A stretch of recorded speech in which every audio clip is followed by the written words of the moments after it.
want to talk about Andor actually, and Kathleen Kennedy is gone. Well, we'll get to that. She's not going yet. She's supposed to be retiring at the end of the year. Yeah. It's too late. Yeah, I know.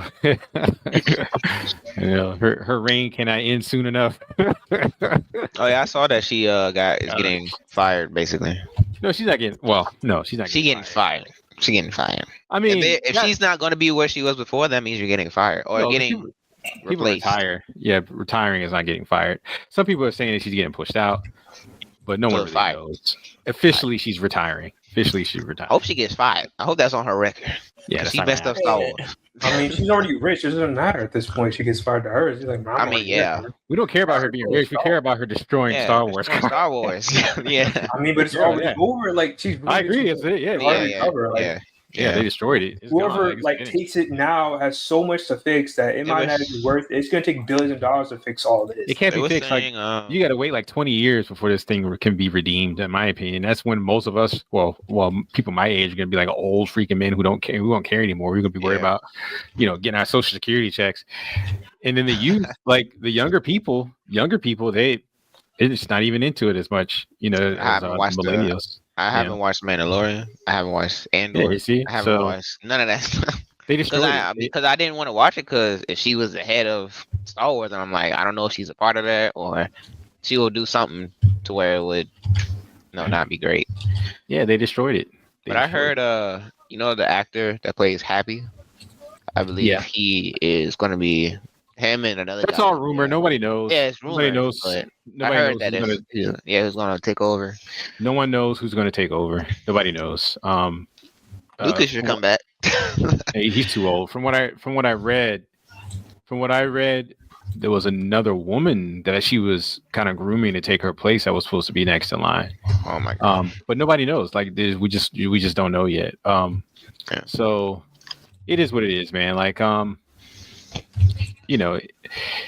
nothing lasts forever. Star Wars had its time in the sun, and it's over now. We just got to be just old. Well, I mean, they've been around forever. They've been around before I was even alive. I don't think it was around before I was alive. But exactly, to me, it's not an issue of it being old. It's a matter of putting the right creative team behind something and understanding what your target audience is. You know what I'm saying?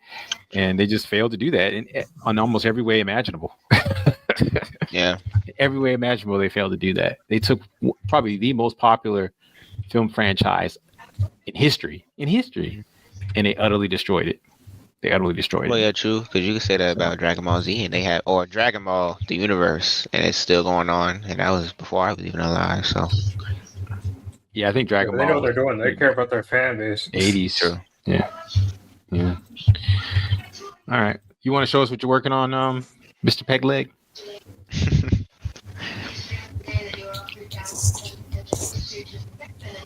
Hey, you old cripple, I'm talking to you. Dang. All right, I guess he's not. Dang, he said nah. He's like, no, you insulted Demetrius, you there? Because if you're there, man, we're gonna go ahead and get started. We're gonna you said you wanted to do Andor. He was setting up his cast or whatever. Bro. I'm here. All right, we're gonna watch this Andor trailer. What? Present. I have to watch it though. I haven't watched it. Yeah, we're gonna watch it now. Hold on, man. I gotta pull it up. Well, no, I mean like the show in general. I've never seen the first season. No, I never seen the first season. I will say the Andor is actually pretty good. Pretty good. Yeah, I heard it. I heard it was good. All right, guys, you ready? Yeah. All right, here we go.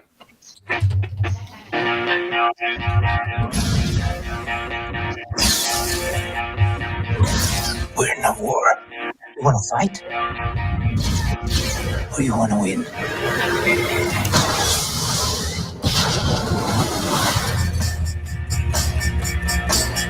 Last night I had a dream that the world had turned around.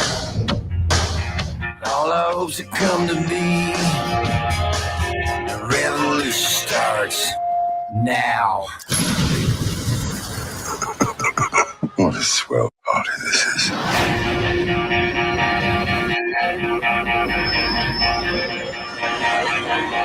I saw the Death Star. Liberty's starts now. Yeah, the revolution starts now.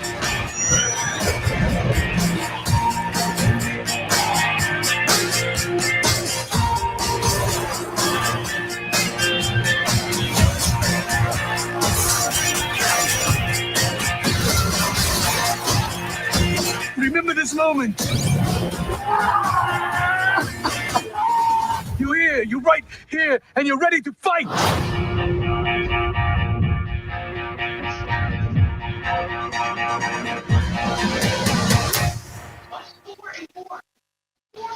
All right. I'll go first. I'll say this. Despite my disdain for Darth Kennedy or her reign of terror over the galaxy, I did enjoy Andor, and I think the reason why I enjoyed it is because I think Andor understands what the target audience is. It understands that Star Wars target audience is an aged audience. It's not 8-year-old little boys anymore. It's middle-aged men. And if you watch Andor season 1, it's a much more sophisticated show. It's a much more adult show. And I don't mean like adult, like pornographic or it has a lot of sex and stuff in it. What I mean by adult is it handles adult themes well. It's written, you can tell a little bit more for adults as far as the how the dialogue is presented to people. It's not as like kiddie and has the advertising aspects where they're trying to sell toys and stuff like that. It's an adult show and it's set in the Star Wars universe, and I think that's why that first season worked. That's why I think not a lot of people, but because I remember the ratings were actually kind of low and it got better over time as word of mouth kind of which they didn't expect. They thought it was going to be the other way around. So I'm actually looking forward to this. This will be the first Star Wars series I think I probably will have watched since Mandalorian season 3, which utterly destroyed all my hope in Star Wars. So I'm actually looking forward to this. I'll probably end up watching it because I really did like the first season. My only problem with Star Wars, even if it's a good show, is that we all know what it leads to. It leads to Luke drinking green titty milk on that lame ass planet that he was on. You know what I'm saying? Yeah. We know what it leads to. It leads to crap. It leads to absolute crap. It leads to Finn. It leads to somehow the Emperor has returned. You know what I'm saying? Yeah. It leads to garbage. It leads to absolute garbage. That's my only issue is that it's kind of like, all right, well, yeah, I like Andor. I like the first season. I'll probably watch this, but I already know what this leads to. It leads to crap. And that's the true. That is the true. I will say. The true essence of what's wrong with Star Wars is that they botched the sequel trilogy so bad that if you try to do something before the sequel trilogy, you know what it leads to. So it just already puts a bad taste in your mouth. You know what I'm saying? But I'll pull up some imagery as you guys kind of chime in here.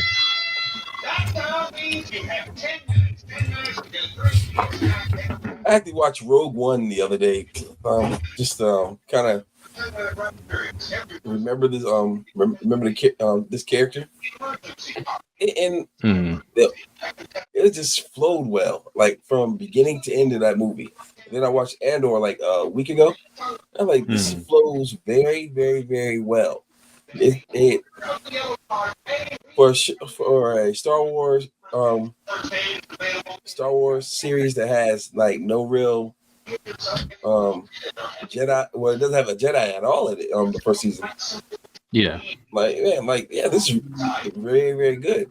It kept my attention, and I was one of the latecomers to the series. So, yeah, I'm looking forward to the second season. Just clear for that because it's basically a space spy story. That's all it is. Yeah.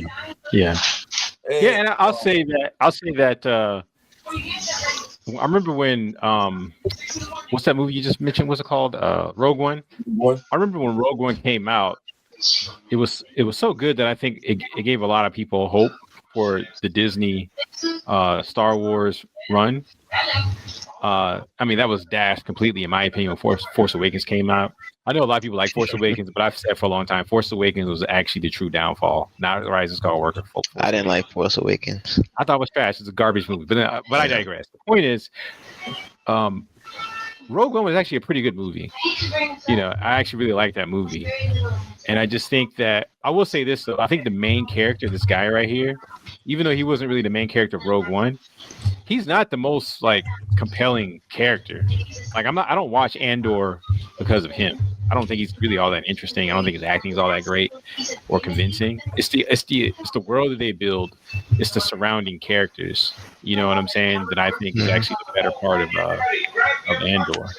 Yeah, that's hey, I don't know who. Someone has a TV on in the background or something. Can y'all turn it off? Maybe we can all hear it. My bad. That's Camille. Oh, okay. I told her to turn it down. Is it good now? Huh? No. You can still hear? Yeah, we can still hear it. I know Camilla's like, I can't watch my TV. Is it still bad? No, that's much better. Okay, all right. We can still hear it, but it's not so like overwhelming now. Okay. All right, yeah. But yeah, okay. Anybody else want to chime in?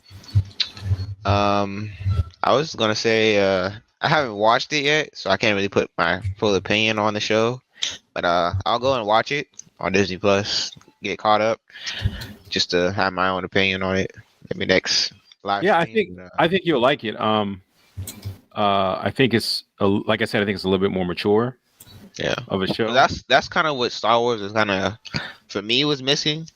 Because I obviously you watch it. I watched it for obviously the Jedis, the fights, and all that stuff, just like everybody else. But also, like you said, it's an aging group of people that watch Star Wars now, and most of those Asian, people are Asian or aging, aging people. Yeah. There's an aging group of people who are watching Star Wars that aren't kids anymore, or past grown, like 50 or 40 or plus or 30 plus. So that kiddish stuff, like you said, wouldn't appeal to those types of people. Carbon, you have any thoughts on Andor season 2? Did you watch the first season? Yeah, I watched the first season. It's actually pretty good. Yeah, this might be the only thing that Star Wars can make this year that might be somewhat good. So actually, if it's about the same director, that's the first thing. It's about the same director. Did they fire him, or they hire the same guy? Well, I think shows they have multiple directors, but they'll have a showrunner. We can look it up real quick. Who's the showrunner? They need the same guy. There was one guy, like their director. I remember he didn't really like Star Wars, but somehow you made like a good TV show. Because I remember they interviewed the guy. He's like, man, I don't care about Star Wars. It was something like this. So it was something like he didn't really like Star Wars, but I can see that. I can see someone never being a Star Wars fan, but they're good. But they're good storytellers, so they know how to write a good story. Now it says Tony Gilroy is a showrunner for season 2 of the Disney Plus series. Gilroy also created the show, which is based on George Lucas's Star Wars. So he's definitely doing season 2. He also created a show, so I'm assuming he did season 1 also. Yeah, okay, it's gonna be good as long as it's still him, because I'm assuming probably why it was so good, because he's not too attached to Star Wars. We probably need people that aren't attached to Star Wars to make the story just different. Showrunner for season 1 Andor. Isn't it kind of stupid? It's the same. It's the same person. It's the same person. But think about it, right? If somebody makes a successful first season, why would you not hire them again for the second season? That's where like a lot of TV shows and movies fail, right? Like they hire a lot of all kinds of things can happen. Creative. Ask X-Men 97. I mean, but you can't expect the story to be as good as the first season. You don't hire the person. Did you listen to what he said? Carbon, did you listen to what he said? All kinds of things can happen. Creative differences can happen. Controversies can come up to push somebody out. Yeah, so all kind of things. Money, things can happen. People could argue over money. I can see right now. Probably working for somebody like Darth Kennedy is a nightmare. It's probably a complete and absolute nightmare, especially if you're a creative person and you understand what storytelling is. To work with someone like her was probably an absolute nightmare. I don't know if you guys ever seen some of the behind the scenes footage of her, of the making of the sequel trilogy her just kind of like giving her opinion on what should happen. I'm like, aren't you like an executive? Like, why are you even giving your opinion? You're not even a creative person. You should be listening to the people who know about it. You got your wrinkly hands in the creative pot. And it's like, get your hands out of the pot. Well, get your hands out of the pot. Yeah. She's basically like, okay, I give you an idea. And she's like, no, it throws that away and then puts it exactly. On that's exactly what happened. Yeah. That's why there's all these reshoots and everything. And they kept firing writers and directors and stuff like that. Yeah. She doesn't know what she's doing. She doesn't understand Star Wars. But I digress. Lucent Troupe Studios.